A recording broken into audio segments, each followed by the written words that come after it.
Good afternoon, ladies and gentlemen. My name is Ed Feulner. I'm the president of the Heritage Foundation. It's my very great pleasure to welcome all of you today to the Heritage Foundation. I'm honored to be joined today on the stage by President Klaus Iohannis, President of Romania, who will address the importance of the U.S.-Romanian partnership. Mr. President, throughout your career, you fought for the same values that we at the Heritage Foundation hold dear: protection of the individual rights, the importance of economic freedom, and the rule of law, the value of meritocracy, and the central importance of free speech in a representative democracy. As a former teacher, you also have a strong appreciation for the fundamental importance of education for individual citizens' rights and for the development of an informed, civically engaged citizenry. President Iohannis has long been a strong supporter of a robust U.S.-Romanian partnership. We know that because his appointee, the ambassador here, has articulated it so well to us and to so many others. In the security realm and in economic ties between our two nations have never been stronger. Since 1995, when we published our annual Index of Economic Freedom, we've seen Romania rise very steadily to the point where it is now among the top 40 free economies in the world. And we're very pleased that it continues to rise up in terms of economic freedom. Less than 3 decades after the fall of the Iron Curtain, Romania today hosts an important component of U.S. and NATO missile defense systems, as well as a crucial base for U.S. troops in the Black Sea. You're known as a strong proponent, Mr. President, of NATO. Since joining NATO in 2004, Romania has become a regional leader within the alliance, contributing greatly to security in southeastern Europe. Indeed, not merely a regional leader, but in fact a leader in NATO. If I may make a comparison that some might consider invidious, I would point out that 10 years ago, Romania had committed 1.5% of its GDP to defense, the same amount that Portugal had committed. And I have a lot of Portuguese friends. Unfortunately, today, Portugal's commitment is 1.4%, while Romania is on a trend line later this year to reach the announced 2% that everyone in NATO should be working toward. Prior to being elected to the presidency of Romania in December 2014, President Iohannis served 14 years as the mayor of his city, Sibiu, a beautiful town in the Transylvanian region of Romania. Your efforts as mayor helped name your own city as one of the European capitals of culture in 2007. At a time when our two nations are faced with mounting challenges, including an aggressive, resurgent Russia, international Islamist terrorism, the importance of a strong partnership like that currently exists between the United States and Romania cannot be underestimated. It's my very great honor at this time to invite the President of Romania, Klaus Iohannis, to speak to us. Mr. President.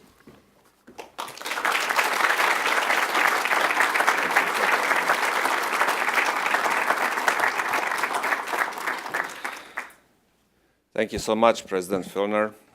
Ladies and gentlemen, dear fellows and friends of the Heritage Foundation, dear friends of Romania, I am delighted to be here in Washington to share with you my thoughts around this milestone moment for our bilateral relationship. 2017 marks the 20 years anniversary of the US-Romanian strategic partnership. One thing is very clear to us, and we are proud to say it. The strategic partnership between Romania and the United States has been a key factor in shaping my country's strategic profile as a NATO ally and EU member. And I am happy to share our success story with President Trump on Friday, when we will hold talks at the White House. Our meeting will be important not only on a political level, but it will have a major positive impact on the Romanian public back home, on the vibrant Romanian community in the US, on the business communities in both our countries, and on all those who have put long-standing efforts making our relationship more solid. To further underscore our enduring friendship, I will mention that this 20 years anniversary comes in our 137th year of diplomatic relations, established in 1880. In addition to this, in 2018, my country is celebrating the centenary of its great union, an event which would not have been possible without the President Woodrow Wilson's principal commitment to democracy and national self-determination. Dear participants, this strategic partnership with the US is and will always be a core pillar of Romania's foreign and security policy. Its remarkable success is due not only to our two countries' shared vision and political commitment, but most importantly, to the genuine sympathy and friendship between our two nations. My country is the most pro-American country in the European Union. Over 70% of Romanians, this is what polls show, have positive feelings towards the US, and this is translated into concrete action. These positive feelings also originate from the consistent support provided by the USA after the fall of the Iron Curtain. This support was enhanced after the strategic partnership was launched in 1997. It was a real catalyst for progress and modernization efforts and for Romania's deep democratic, economic, and social changes, which resulted in Romania's joining NATO and the European Union. We have achieved, throughout these 20 years, tangible results and concrete progress to give substance to our strategic partnership. Romania stands now as one of America's most reliable NATO allies in Europe, an active and committed partner in the effort to ensure stability, security, and prosperity in the region and beyond. We face today's geopolitical challenges shoulder to shoulder. We stand together in the battle against terrorism, and our soldiers train and fight side by side. We have successfully worked together in areas such as security, defense, law enforcement, and the rule of law. Dear friends, security and defense represent a key component of the US-Romanian strategic partnership that has brought substantial results. I would like to once again underline the unity of vision between the United States and Romania on virtually all major international security aspects. As dependable ally, Romania is doing its share. This year, we have fulfilled our objective, as you mentioned, Mr. President, assumed under NATO auspices of allocating 2% of the GDP for defense expenditures. This makes us the first ally to reach this target in the current US administration mandate and the sixth NATO member to do it. I'm happy to mention that this was one of the top priorities of my agenda when I assumed office. And it was adopted with virtually unanimous political support. we aim to maintain the 2% as a minimum level for at least a decade.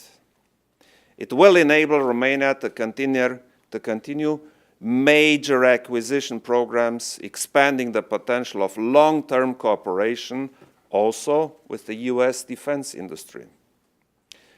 At the same time, we are aware that fighting international terrorism is crucial. That is why Romania firmly supports the US in combating this worldwide plague. Romania is engaged in the anti-ISIS coalition. Our country has pledged military trainers and other resources in Iraq, including stabilization and communication support. We stand together in Afghanistan, where the Romanian troop contingent is the fourth largest among NATO allies, with almost 700 ground troops. My country is also proud to host the first Aegis Ashore missile defense site on its territory, capable of countering ballistic missile threats from outside the Euro-Atlantic area. This is one of the most important political military projects of our strategic partnership. The site in Deveselu, this is how the place is called, hosting around 200 Navy troops, has become operational last year and was integrated with the NATO missile defense system. It is highly important to continue and finalize the European phased adaptive approach and, based on it, the NATO missile defense system, since Iran continues its ballistic missile program. We conduct intensive joint training of US and Romanian forces in some of the best equipped forward facilities on Romanian soil, such as the Mihai Cogălnicianu base, very important for the pre-deployment of US troops and military equipment. In addition, the recent acquisition of US F-16 fighter jets has increased Romania's capabilities to contribute to the security of our regional allies, and it has laid the ground for potential long-term cooperation with the US defense industry. Our cooperation extends in critical fields such as cybersecurity, intelligence, and energy security. Ladies and gentlemen, Romania shares the US commitment to transatlantic security and fully supports endeavors to improve the effectiveness of NATO and strengthen its capabilities to address all current challenges. This can only be done by reinforcing the core pillar of the alliance, which is collective defense, backed by a robust and credible deterrence. Thus, we are particularly grateful to our US ally for its strong political support and substantial concrete contribution to projects such as the multinational brigade hosted by Romania, the enhanced maritime presence in the Black Sea, or the combined joint enhanced training program. The presence of US troops in Romania, complementary to the NATO's forward presence, is, for us in Romania, the strongest signal of support and solidarity. That is why we welcome the Trump administration decision to consistently increase funding for the US-European Reassurance Initiative. It is a very advantageous investment in our collective defense. It has enabled allies such as Romania to upgrade and expand their own infrastructure and capabilities, increasing the scope and size of cooperation with our US partners. However, NATO is not just about capabilities. Its foundations lie in allied unity, political commitment, and strategic vision.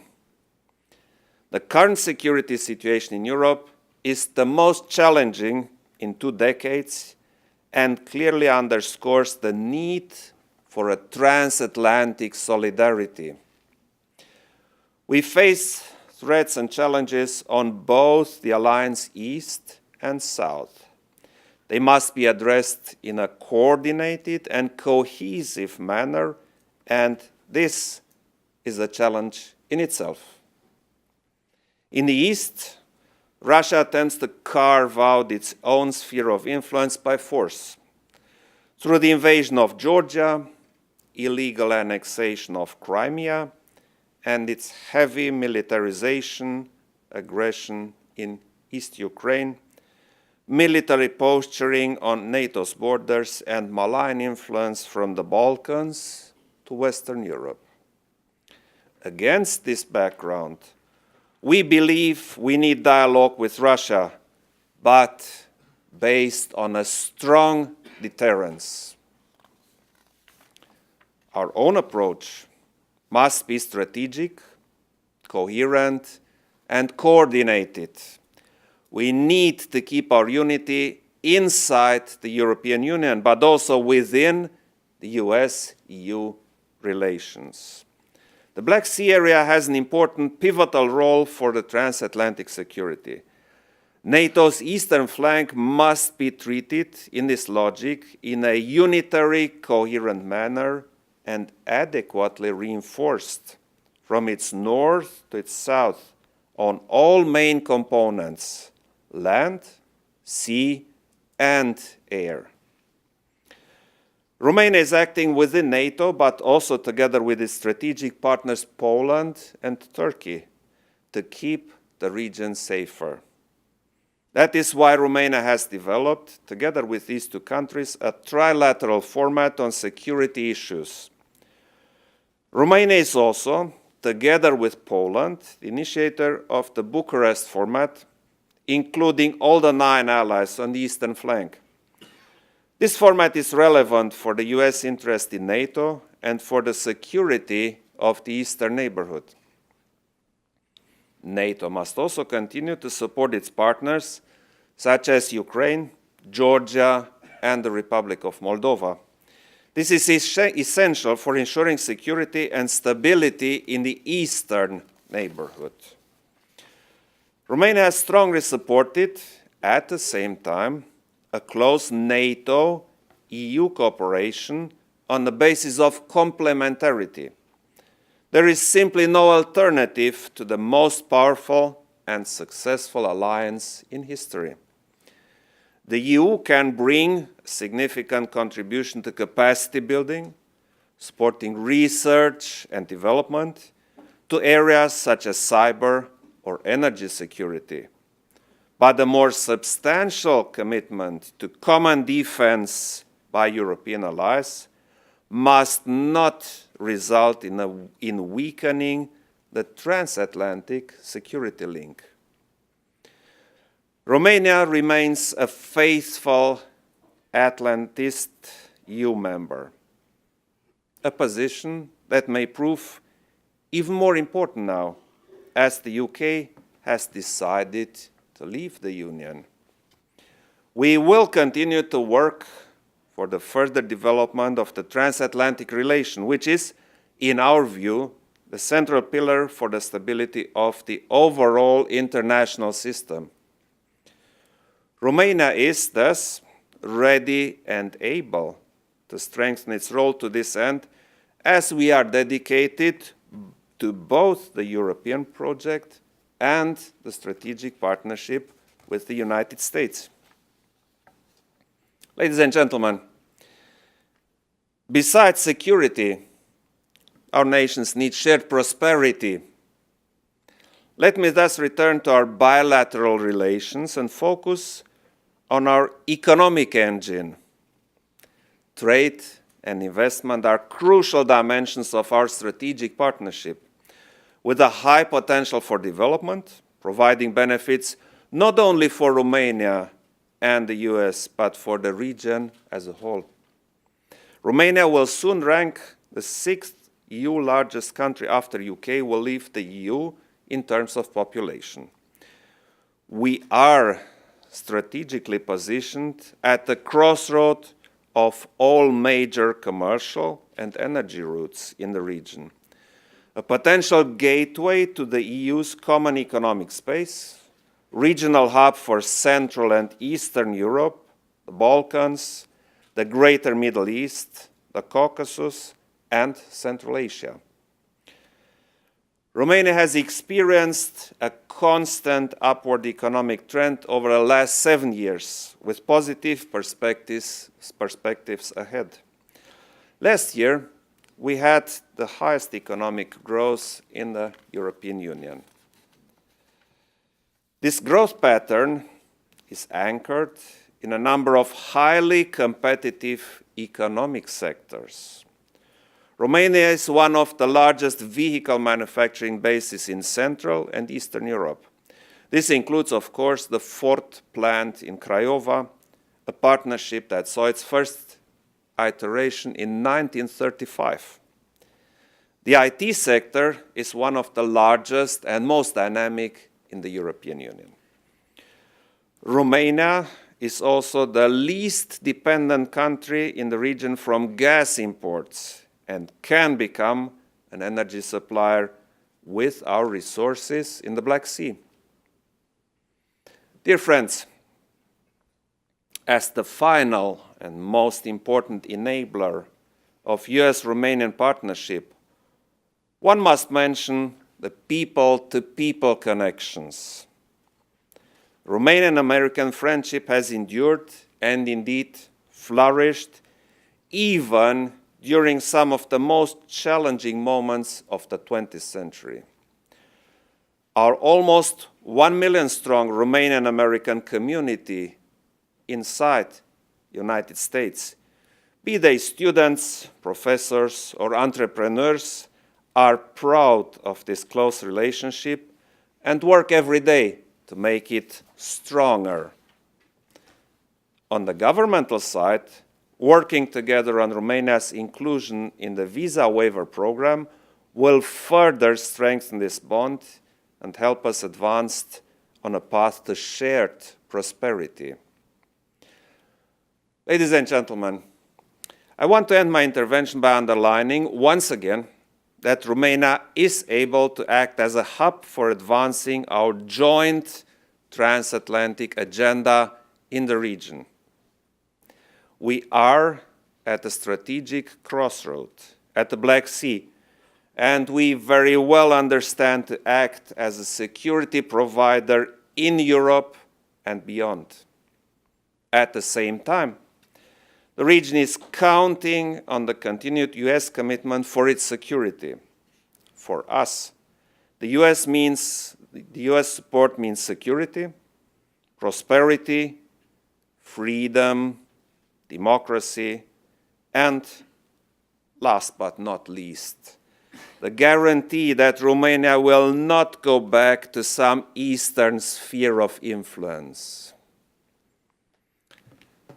Thank you very much. I look forward to your questions.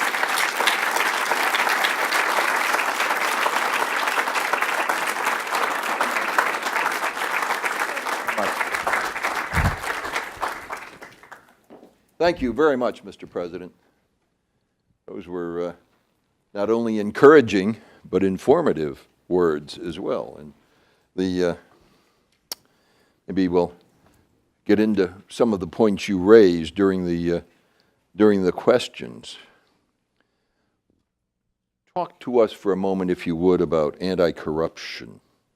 In February, you said Romanians need a government that is transparent, governs predictably by the light of day, not sneakily at night. What does that mean in terms of internal governance, and what should we take away from it, especially as we have our own controversies in this country at the moment, or tomorrow anyway? Yeah. Yes, Mr. President, thank you. You see, Romania is very determined to become a solid, very well-functioning democracy. But our start has been difficult. Romania had its own dictatorship, a communist regime, till December 1989. And this heritage we have is partly a very vicious one. Part of what we inherited is corruption. Corruption destroys everything in a democracy. Corruption destroys the roots, the foundations, trust. It destroys businesses. It destroys visions. And it inhibits the progress of the entire country. So we understood pretty soon that we have to fight corruption. Obviously, this was a common understanding, but this was not the understanding of the corrupt politicians. So, Romania designed a system which fights corruption, and I have to say, during the last years, it was very successful. But on the other hand, fighting corruption draws a lot of attention to corruption. So sometimes, if people talk about Romania and they hear so much talk about corruption, they get the impression that Romania is a very corrupt country, which is not the case, but it's a country which is very determined to fight its inherited corruption. And this is what we do. We are successful. We have so many corrupt politicians and public employees convicted. We have a well-functioning system. But on the other hand, we still have some corrupt people around, and they try to fight back, which I don't like, which Romanians do not like at all. And if somebody tries to turn back the clock of anti-corruption fighting, we react. And at the beginning of this year, Romanians reacted very visible, very clear, and very outspoken. So we are in a position where we can say, we continue. I personally, I'm very committed to continue the fight against corruption. A lot of other politicians are committed as well. Romanian people expect us to continue. They want to get rid of corrupt politicians, and this is what we'll do in the end. Step toward a mature political system in terms of governance under the rule of law equally for everybody, and that's so important as we look to the future. Absolutely. And you see, sometimes we hear voices in the public saying, well, this fight is too much. It brings too much nervousness in the public debate. It draws too much attention. And there are even some who say, well, this is an idea of President Iohannis or some politicians or some diplomats. But it's not. It's vital. I mean, fighting corruption is vital. It is vital for Romania, it's vital for the people of Romania, it's vital for our future, for the democracy, for the economic environment, and I think it's a tough fight we still have before us, but it's absolutely necessary, and we will fight it. You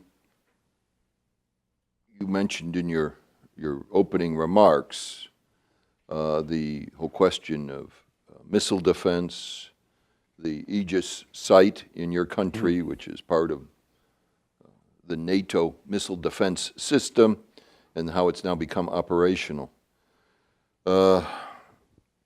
Your neighbor Russia is not too pleased, shall we say, with this activity on the part of your government, and we commend you for your courage. Talk to us a little bit just about why that's important both for you and for the neighborhood. I dare say it's important for NATO, not only for the neighborhood. Let me detail a little bit. NATO is a very strong alliance, but being strong does not only mean, because it's a military alliance, does not only mean that it has to be strong on a political level. It has to be strong on a military level. So NATO has to be in a position to handle any situation, any threat, any security threat. So specialists found out that some in our region are working on ballistic programs, and that this is a major threat for NATO countries. And designed a ballistic missile program, which is purely defensive. And I'll come back to this. It's defensive. It has several components. It has a component in Spain. It has a component in Turkey, and a radar component. And for obvious reasons, because the threat comes more from that side. And it has now the actual missiles in Romania. The program is designed to be extended. Another facility in Poland is planned, and so on and so on. This is important to be prepared against any kind of threat coming from the larger Middle East region. I underline, it's a purely defensive program, a purely defensive system of facilities. I have to underline this because indeed a lot of Russian politicians try to come up with the idea that the missiles are prepared for attack, which they are not. It's a system which is designed to shoot down basically ballistic missiles originating somewhere in the larger Middle East region. Why Romania? Well,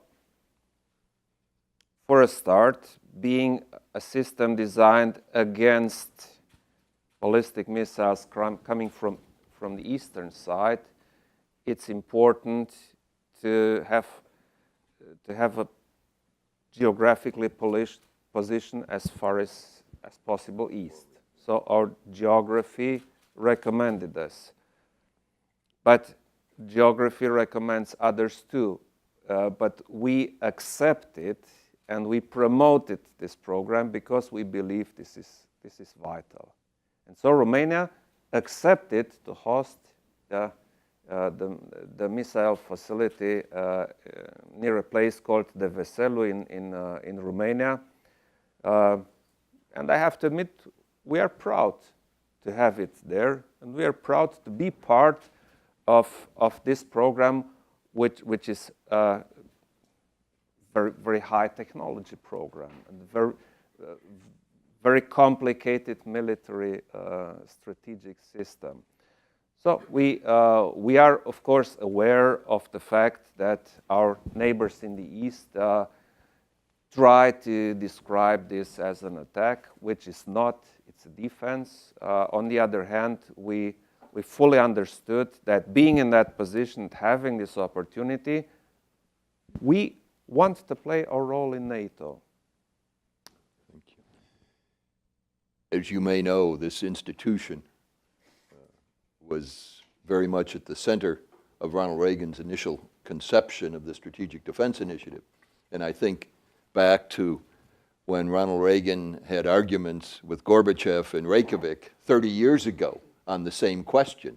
And Gorbachev said, well, we'll eliminate whole classes of systems if you get rid of SDI. And Ronald Reagan said, no, we won't do that because it is strictly a defensive system and it's there to defend us, and we will share it with you, so you can defend yourselves against rogue regimes too.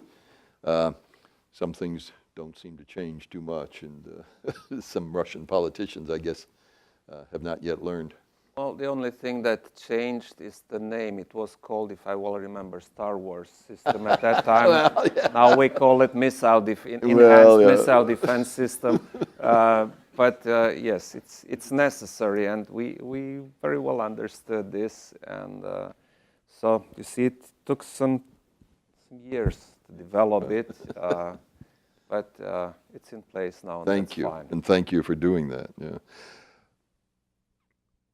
I mentioned before the neighborhood. Turkey is one of your major neighbors.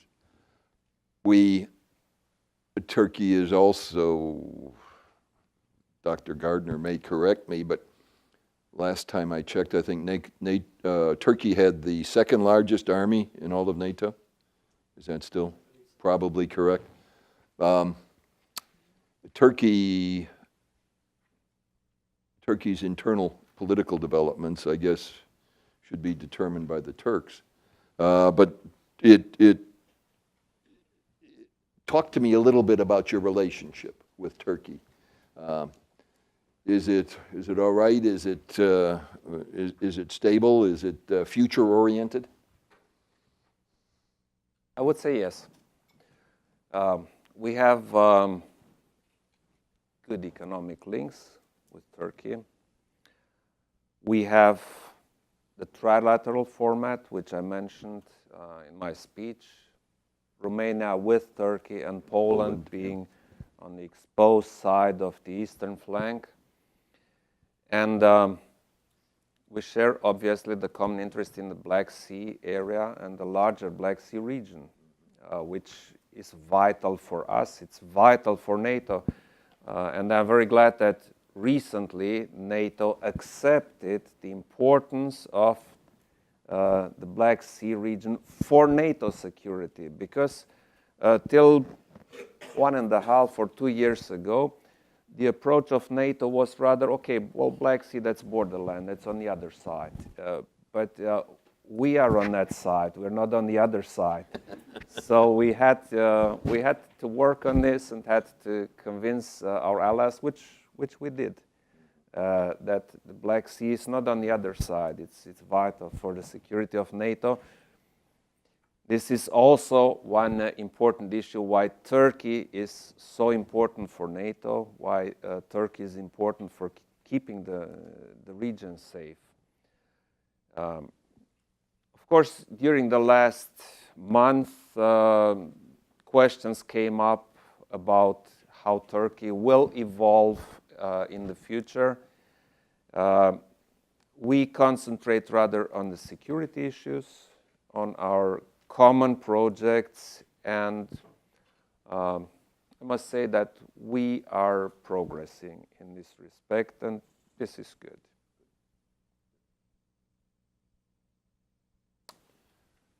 Also in the neighborhood, you face challenges from Ukraine, on the Ukrainian front, I should say, not from Ukraine. The 3 years of the Ukrainian war, there have been more than 10,000 deaths, a third of them very recently, since the signing of the Minsk II agreement. Is that working? Is it? Our relation with the Ukraine is working, and it's improving. I have to admit that when I became president 2.5 years ago, I asked my advisors, how's our relation with the Ukraine? And they said, well, not so good. Which is too bad, because we have a long border line, a land border with the Ukraine. We have common interests on the eastern flank, and I thought at that time that we should have common approaches. Ever since, we came closer together. We managed to implement common projects. We have common border control points. We have a very important project where Romania is lead nation in cybersecurity. And we work together on more and more issues. But the situation in the eastern part of Ukraine is very concerning for us because they are now basically in the third year of war, because this is a war going on there. And not so much progress has been made. There have been several rounds of discussions in Minsk, which basically underlined every time the same issues. Both have to accept the borderline, both have to withdraw their weapon systems, and peace has to be reinstalled, and people have to be granted a safe life, which did not happen. So we keep working on our projects with the Ukraine, and we very much hope that they will find the appropriate ways to finish the conflict there.